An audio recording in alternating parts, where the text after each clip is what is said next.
दोस्तों, आपका स्वागत है आपके अपने यूट्यूब चैनल AMGK स्टडी पर। दोस्तों, आज हम इस वीडियो में 10 फरवरी के SSC GT के जो तीनों शिफ्टों में जीके के क्वेश्चन पूछे गए थे उन सभी को पढ़ने वाले हैं। दोस्तों, अगर आप हमारे यूट्यूब चैनल पर पहली बार आए हों तो हमारे यूट्यूब चैनल को सब्सक्राइब कर लें और बेल आइकन को प्रेस कर लें, जिससे कि आगे आने वाली वीडियो का नोटिफिकेशन आपके पास सबसे पहले पहुँच सके। दोस्तों, ये वीडियो उनके लिए बहुत ज़्यादा इंपॉर्टेंट होने वाली है जिनका एग्ज़ाम आगामी शिफ्टों में होने वाला है, क्योंकि इसके क्वेश्चन के साथ साथ हम कुछ फैक्ट भी पढ़ते चलेंगे। ठीक है, इसलिए वीडियो शुरू से लेकर लास्ट तक देखनी है, बीच में तो स्किप ना करनी। देखो, आज का फर्स्ट क्वेश्चन, लोक कलाकार महावीर गुड्डू किस राज्य से संबंधित हैं? भाई, लोक कलाकार महावीर गुड्डू हैं, ये किस राज्य से संबंधित है? हरियाणा से। और ये हरियाणा के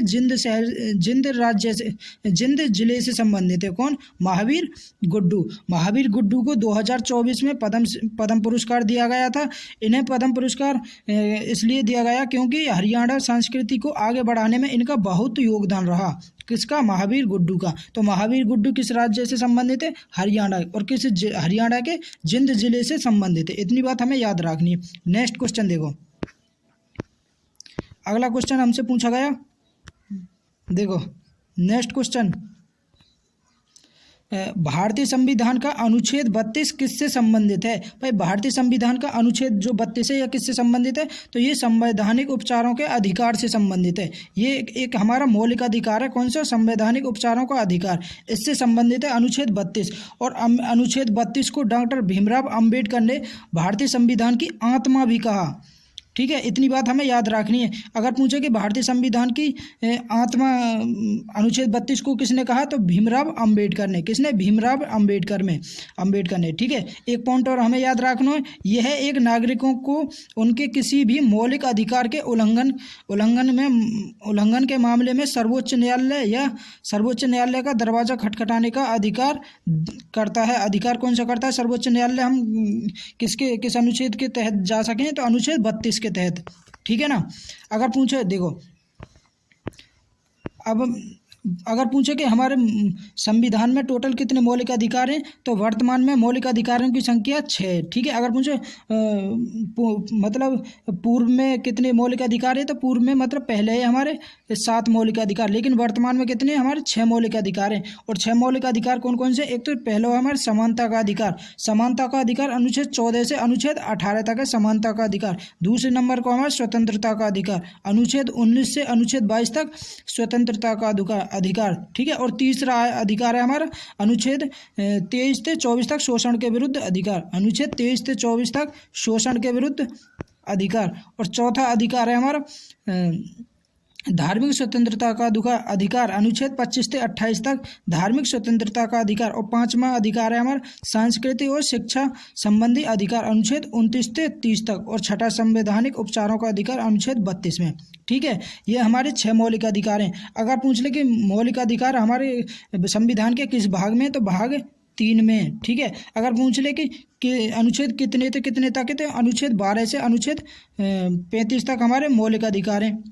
ठीक है, अगर पूछ ले कि किस देश के संविधान से लिया गया मौलिक अधिकारों को, तो USA के संविधान से लिया गया मौलिक अधिकारों को। अगर पूछे मौलिक कर्तव्यों को, तो मौलिक कर्तव्यों को लिया गया रूस के संविधान से। इतनी बात हमें याद रखनी है। ठीक है, और जो 7वां जो हमारा मौलिक अधिकार हो वो कौन से अनुच्छेद में? अनुच्छेद 31 में हो वो। ठीक है, जो हमारा कौन सा हो? अनुच्छेद 31 में संपत्ति का अधिकार, जिसे 44वें संविधान संशोधन अधिनियम के द्वारा 1978 में मौलिक अधिकारों की सूची से हटा दिया गया था। और इसे अनुच्छेद भाग 12 के अनुच्छेद 300A के तहत एक कानूनी अधिकार बना दिया था। ठीक है, तो अब वर्तमान में हमारे यहाँ 6 मौलिक अधिकार हैं। ठीक है, नेक्स्ट क्वेश्चन देखो।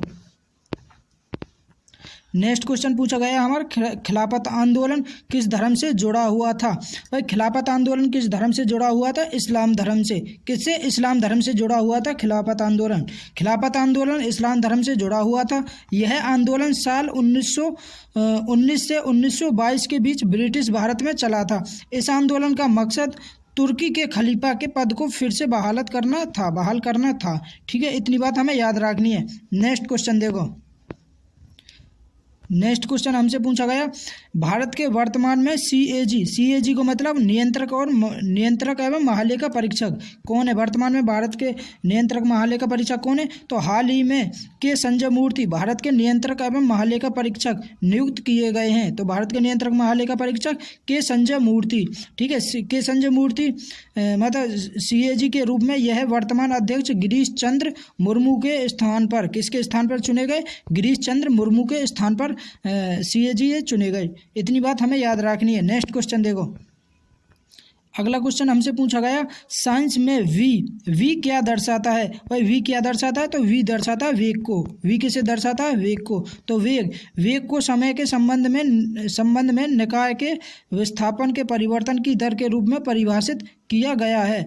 एसआई मात्रक, वेग का एसआई मात्रक है मीटर प्रति सेकंड एसआई मात्रक है वेग को। इतनी बात हमें याद रखनी है। नेक्स्ट क्वेश्चन देखो, अगला क्वेश्चन पूछा गया हमसे, वर्तमान में भारत सरकार के कैबिनेट सचिव कौन है? भाई वर्तमान में भारत सरकार के कैबिनेट सचिव कौन है? तो डॉक्टर टीवी सोमनाथन ये वर्तमान में भारतीय सचिव के कैबिनेट हैं, ठीक है ना। इतनी बात हमें याद रखनी है।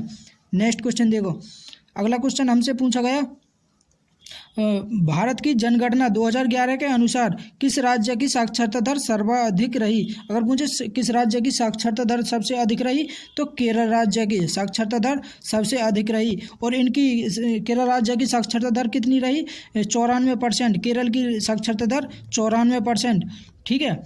अगर पूछे कि इसमें केरल में पुरुष साक्षरता दर कितनी, तो 96.11% और महिला साक्षरता दर 92.07%। अगर पूछे सबसे कम साक्षरता दर किस राज्य की, तो बिहार राज्य की सबसे कम साक्षरता दर ही। इतनी बात हमें याद रखनी है।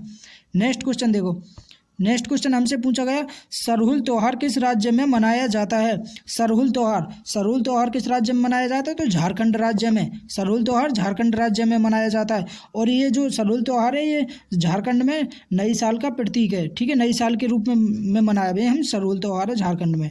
नेक्स्ट क्वेश्चन देखो, अगला क्वेश्चन पूछा गया हमसे, शिक्षा का अधिकार किस अनुच्छेद में जोड़ा गया? तो शिक्षा का अधिकार है ये किस अनुच्छेद में जोड़ा गया? तो अनुच्छेद 21A में जोड़ा गया, ठीक है। अनुच्छेद 21A में, भारतीय संविधान के अनुच्छेद 21A के तहत शिक्षा का अधिकार जोड़ा गया। यह अधिकार 6 से 14 वर्ष के बच्चों के लिए है। इसे साल 2009 में शिक्षा का अधिकार अधिनियम के जरिए लागू किया गया। भाई लागू तो इसे 2009 में किया गया, लेकिन इसे जोड़ा कब गया? इसे 86वें संविधान संशोधन 2002 के तहत जोड़ा गया। 2002 में 86वें संविधान संशोधन के द्वारा शिक्षा के अधिकार को जोड़ा गया। शिक्षा का अधिकार अधिनियम 2009 बच्चों को मुफ्त और अनिवार्य शिक्षा देने के लिए बनाया गया था। शिक्षा का अधिकार अधिनियम 2009 भारतीय संविधान के अनुच्छेद 21A के तहत लागू किया गया था। इतनी बात हमें याद रखनी। नेक्स्ट क्वेश्चन देखो, नेक्स्ट क्वेश्चन हमसे पूछा गया, अमृत भारत योजना कब शुरू हुई थी? भाई अमृत भारत योजना कब शुरू हुई? तो फरवरी 2023 में अमृत भारत योजना शुरू हुई। अमृत भारत योजना फरवरी 2023 में शुरू हुई थी। यह योजना रेल मंत्रालय ने देश के 1275 स्टेशनों को पुनर्विकास के लिए शुरू की गई थी। किसके लिए? स्टेशनों को पुनर्विकास के लिए शुरू की गई अमृत योजना फरवरी 2023 में। इतनी बात हमें याद रखनी है। नेक्स्ट क्वेश्चन देखो, अगला क्वेश्चन हमसे पूछा गया, साल 2023 में पर्पल कैप किसे मिला था? भाई साल 2023 में पर्पल कैप किसे मिला? पर्पल कैप आईपीएल में दिया जाता है, और आईपीएल में सबसे अधिक विकेट लेने वाले को पर्पल कैप दिया जाता है। तो पर्पल कैप किसे दिया गया 2023 में? तो मोहम्मद शमी को, क्योंकि मोहम्मद शमी ने 17 मैचों में टोटल 28 विकेट लिए थे, इसलिए इन्हें पर्पल कैप दिया गया, ठीक है। नेक्स्ट क्वेश्चन देखो, अगला क्वेश्चन हमसे पूछा गया, 61वां संवैधानिक संशोधन किस अधिनियम किससे संबंधित है? 61वां संवैधानिक संशोधन अधिनियम किससे संबंधित है? तो मतदान की आयु 21 वर्ष से घटाकर 18 वर्ष कर दी गई। 61वां संविधान संशोधन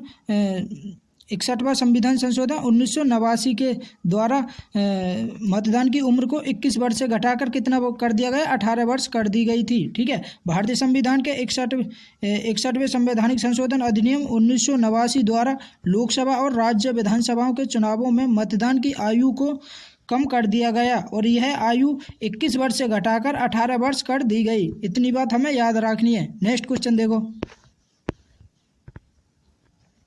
नेक्स्ट क्वेश्चन, पद्मश्री पुरस्कार से सम्मानित कथक नृत्य से जुड़े इन कलाकार कौन हैं? मतलब कि कथक नृत्य से जुड़े कलाकार कौन हैं जिन्हें पद्मश्री पुरस्कार दिया गया? तो वो कौन है? सितारा देवी और डॉक्टर पुरुषोत्तम दाधीच। ठीक है, सितारा देवी और पुरुषोत्तम दाधीच कथक नृत्य से जुड़े ये दो कलाकार हैं जिनको पद्मश्री पुरस्कार भी मतलब पद्मश्री पुरस्कार दिया गया। ठीक है, अगर देखो कथक के और कलाकार देखो, पंडित बिरजू महाराज, ये भी कथक से संबंधित हैं। गुरु कीज पदम कुमारन नायर। नेक्स्ट क्वेश्चन देखो। अगला क्वेश्चन हमसे पूछा गया, पुदुचेरी के वर्तमान उपराज्यपाल कौन है? भाई पुदुचेरी के वर्तमान उपराज्यपाल कौन है? तो के कैलाशनाथन पुदुचेरी के वर्तमान उपराज्यपाल हैं। इतनी बात हमें याद रखनी। अगला क्वेश्चन हमसे पूछा गया, जवारा उत्सव कहाँ मनाया जाता है? भाई जवारा उत्सव कहाँ पे मनाया जाता है? ये मध्य प्रदेश के बुंदेलखंड क्षेत्र में मनाया जाता है जवारा उत्सव। ठीक है, जवारा उत्सव मध्य प्रदेश के बुंदेलखंड क्षेत्र में मनाया जाता है। यह एक नृत्य उत्सव है जिसे हार्वेस्ट डांस के नाम से भी जाना जाता है। यह नृत्य फसल कटाई के समय किया जाता है। इसमें पुरुष और महिलाएं एक साथ हिस्सा लेती हैं। किस कौन से नृत्य में? जवारा उत्सव में। कौन से उत्सव में? जवारा उत्सव में। और यह कहाँ पे मनाया जाता है? मध्य प्रदेश के बुंदेलखंड क्षेत्र में। नेक्स्ट क्वेश्चन देखो। नेक्स्ट क्वेश्चन पूछा गया हमसे, ईश्वरी प्रसाद किस घराने से संबंधित हैं? तो ईश्वरी प्रसाद किस घराने से संबंधित हैं? तो कथक के लखनऊ घराने से। और ये ईश्वरी प्रसाद कथक से संबंधित हैं और लखनऊ घराने से, कथक के लखनऊ घराने से संबंधित है ईश्वरी प्रसाद। ठीक है, अब देखो इम्पोर्टेंट जो घराने और व्यक्ति जो हमें वो याद रखने, जैसा कि पंडित भीमसेन जोशी किस घराने से संबंधित हैं? पंडित भीमसेन जोशी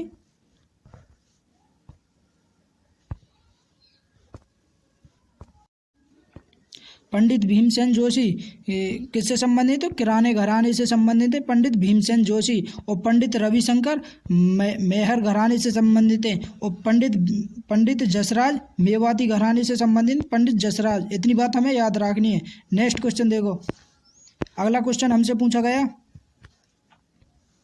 नील आर्मस्ट्रांग के साथ पहली बार चंद्रमा पर जाने वाले दूसरे व्यक्ति कौन थे? वे चंद्रमा पर जाने वाले दूसरे व्यक्ति कौन थे? तो बज एल्ड्रिन। कौन? Buzz Aldrin. और ये किस मिशन के तहत गए? अपोलो 11 के तहत। मतलब अपोलो 11 के मिशन के तहत ये चंद्रमा पर गए। ठीक है ना। और कब गए? 30 जुलाई 1969 को। 30 जुलाई 1969 को मिशन था अपोलो 11। इतनी बात हमें याद रखनी है। नेक्स्ट क्वेश्चन देखो। अगला क्वेश्चन हमसे पूछा गया, ब्रिगेडियर बी.डी. मिश्रा किस राज्य केंद्र शासित प्रदेश के उपराज्यपाल हैं? तो ब्रिगेडियर मिश्रा किस केंद्र शासित प्रदेश के उपराज्यपाल हैं? किसके? लद्दाख के। इतनी बात हमें याद रखनी है। नेक्स्ट क्वेश्चन देखो। भारत के संविधान में शिक्षा के अधिकार को किस संशोधन के जरिए जोड़ा गया? भाई शिक्षा के अधिकार को किस संशोधन के जरिए जोड़ा गया? 86वां संविधान संशोधन। कौन सा संशोधन था? 86वां संविधान संशोधन 2002 के द्वारा 21A में जोड़ा गया शिक्षा के अधिकार को। ठीक है ना।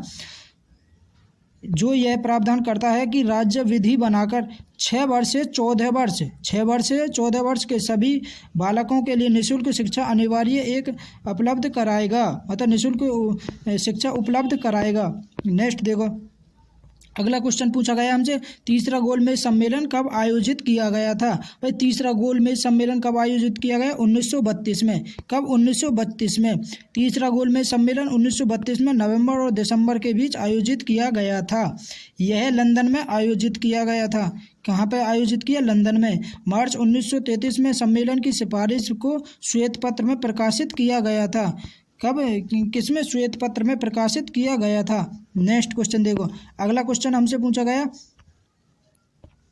वर्ष 2011 में भारत का जनसंख्या घनत्व कितना था? भाई भारत का जनसंख्या घनत्व कितना था 2011 में? तो 382 प्रति वर्ग किलोमीटर। भाई जनसंख्या का घनत्व का मतलब है एक किलोमीटर में कितने व्यक्ति रहते हैं, इसे हम जनसंख्या घनत्व बोलें। ठीक है, तो 2011 में 1 किलोमीटर में 382 व्यक्ति रह करे, तो इसे बोलते इसीलिए बोले हम 300 व्यक्ति प्रति वर्ग किलोमीटर 2011 की जनगणना के अनुसार। ठीक है, जनसंख्या घनत्व कितना 382 प्रति वर्ग किलोमीटर। अगर पूछे सबसे अधिक जनसंख्या घनत्व किस राज्य का, तो सबसे अधिक जनसंख्या घनत्व बिहार को 1106 व्यक्ति पर 1 किलोमीटर में 1006 व्यक्ति, मतलब 1106 व्यक्ति रहे बिहार में। तो सबसे अधिक जनसंख्या घनत्व बिहार को, और सबसे कम जनसंख्या घनत्व किसको, अरुणाचल प्रदेश को। अरुणाचल प्रदेश को 17 व्यक्ति प्रति वर्ग किलोमीटर, अरुणाचल प्रदेश को। ठीक है ना, तो सबसे अधिक बिहार का और सबसे कम जनसंख्या घनत्व अरुणाचल प्रदेश को। इतनी बात हमें याद रखनी है। नेक्स्ट क्वेश्चन देखो, नेक्स्ट क्वेश्चन पूछा गया हमसे, प्रधानमंत्री रोजगार योजना की शुरुआत डैश में हुई थी। प्रधानमंत्री रोजगार योजना की शुरुआत कब हुई, 1993 में। कब हुई, 1993 में। प्रधानमंत्री रोजगार योजना की शुरुआत 1993 में हुई थी। यह भारत के शिक्षा, युवाओं और महिलाओं को स्वरोजगार प्रदान करने के लिए शुरू किया गया था। कौन सी योजना, प्रधानमंत्री रोजगार योजना। नेक्स्ट क्वेश्चन देखो, नेक्स्ट क्वेश्चन हमसे पूछा गया, पांचवी पंचवर्षीय योजना के बीच कौन सा प्लान चला था। भाई पांचवी पंचवर्षीय योजना के बीच कौन सा प्लान चला था, तो कौन सा, रोलिंग प्लान। कौन सा, रोलिंग प्लान। ठीक है, और ये जो पांचवी पंचवर्षीय योजना के बीच रोलिंग प्लान चला था, यह योजना 1978 से 1980 के बीच चली थी।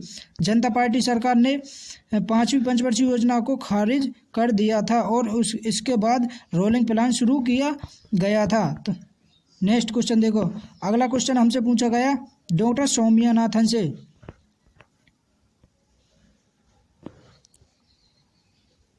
डॉक्टर सौम्यनाथन 2024 में क्या है, मतलब डॉक्टर सौम्यनाथन कौन से पद पे हैं, तो केंद्रीय स्वास्थ्य मंत्रालय ने प्रोफेसर और डॉक्टर स्वामीनाथन को राष्ट्रीय क्षयरोग और उन्मूलन कार्यक्रम के लिए प्रधान सलाहकार के रूप में नियुक्त किया गया। या तो ये पूछा गया होगा या ऑप्शन में ये दे रखा होगा, उन्होंने भारतीय चिकित्सा अनुसंधान परिषद के महानिदेशक के रूप में भी कार्य किया, या फिर डॉक्टर सौम्यनाथन विश्व स्वास्थ्य सम्मेलन की मुख्य वैज्ञानिक भी थी। ठीक है, वैज्ञानिक के रूप में भी कार्य किया था इन्होंने। नेक्स्ट क्वेश्चन हमसे पूछा गया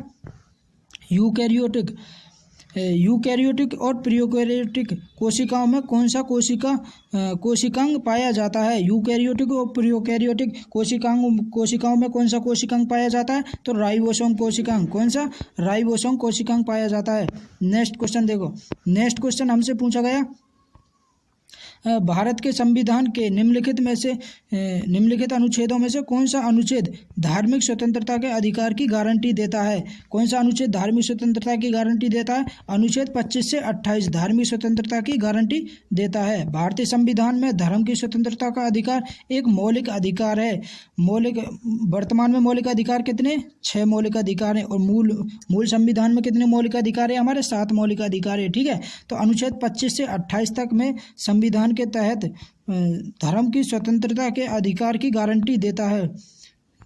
प्रत्येक नागरिक को अपने धर्म का शांतिपूर्वक अभ्यास करने और बढ़ावा देने का अधिकार है, अनुच्छेद 25 और अनुच्छेद 28 के तहत। नेक्स्ट क्वेश्चन देखो, अगला क्वेश्चन हमसे पूछा गया नाटू नाटू गाने के निर्देशक कौन है। भाई नाटू गाने के निर्देशक कौन है, तो एस राजामौली नाटू नाटू गाने के निर्देशक हैं। नाटू गाने के निर्देशक एस राजामौली हैं। यह गाना साल 2022 में आई फिल्म RRR मतलब कि ट्रिपल आर का है यह गाना। ठीक है ना। नेक्स्ट क्वेश्चन देखो, अगला क्वेश्चन हमसे पूछा गया भारतीय संविधान में कितने अनुच्छेद हैं, तो भारतीय संविधान में कितने अनुच्छेद हैं, अनुच्छेद 395। कितने, अनुच्छेद 395। नेक्स्ट क्वेश्चन देखो, नेक्स्ट क्वेश्चन हमसे पूछा गया उझावर तिरुनल त्योहार किस राज्य में मनाया जाता है? उझावर तिरुनल त्योहार किस राज्य में मनाया जाता है? तो ये तमिलनाडु में मनाया जाता है। यह त्योहार पोंगल के तीसरे दिन मनाया जाता है। पोंगल के तीसरे दिन मनाया जाता है उझावर तिरुनल त्योहार। ठीक है, नेक्स्ट क्वेश्चन देखो। अगला क्वेश्चन हमसे पूछा गया 56वीं सीनियर राष्ट्रीय खो खो चैंपियनशिप 2023-24 का फाइनल स्टेडियम में आयोजित किया गया था। मतलब कौन से स्टेडियम में आयोजित किया गया था फाइनल मैच? तो नई दिल्ली के इंदिरा गांधी इंडोर स्टेडियम में फाइनल मैच आयोजित किया गया था 2023-24 का खो खो मैच। ठीक है, नेक्स्ट क्वेश्चन देखो।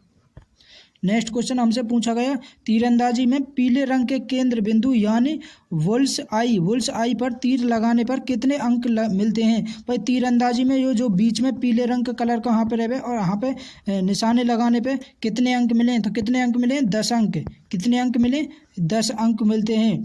ठीक है, अब देखो तीरंदाजी में स्कोरिंग का तरीका, जैसे कि पीले रंग के छल्ले में 10 और 9 अंक मिलते हैं और लाल रंग के छल्ले में निशाना लगाने से 8 और 7 अंक मिलते हैं। ठीक है, और नीले रंग के छल्ले में 6 से 5 अंक मिलते हैं, 6 और 5 अंक मिलते हैं और काले रंग के छल्ले में 4 और 3 अंक मिलते हैं। इतने फैक्ट हमें याद रखने। नेक्स्ट क्वेश्चन देखो। अगला क्वेश्चन हमसे पूछा गया 2011 की जनगणना के अनुसार भारत में सबसे कम बाल लिंगानुपात वाला राज्य हरियाणा। मतलब बाल लिंगानुपात सबसे कम किस राज्य का? तो किसका? हरियाणा का। किसका? हरियाणा का। 2011 की जनगणना के अनुसार भारत में सबसे कम बाल लिंगानुपात वाला राज्य हरियाणा है, जिसमें प्रति 1000 पुरुषों पर 834 महिलाओं का अनुपात है। इसका अर्थ यह है कि 0 से 6 वर्ष की आयु वर्ग में लड़कों की तुलना में लड़कियों का अनुपात सबसे कम है। नेक्स्ट क्वेश्चन देखो। अगला क्वेश्चन हमसे पूछा गया डैश उड़ीसा के सबसे लोकप्रिय लोक नृत्य में से एक है। मतलब हम तो उड़ीसा के लोक नृत्य के बारे में पूछा गया, तो उड़ीसा के जितने भी लोक नृत्य हैं वो हमें याद रखने हैं। जैसे कि दलखाई भी है उड़ीसा, दलखाई, उड़ीसी नृत्य, छऊ नृत्य, चैती घोड़ा नृत्य, डंडा नाटा नृत्य, मेधा नाचा नृत्य, चांगू नृत्य और करम नृत्य। ये और दलखाई नृत्य की उत्पत्ति कहाँ थे? उड़ीसा के संबलपुर जिले से हुई। तो ये उड़ीसा के जितने भी लोक नृत्य हमें याद रखने। दोस्तों वीडियो पसंद आई हो तो वीडियो को लाइक शेयर और कमेंट जरूर करें। अगर आप हमारे यूट्यूब चैनल पर पहली बार आए हो तो हमारे यूट्यूब चैनल को सब्सक्राइब जरूर कर लें। ठीक है, बेस्ट ऑफ लक।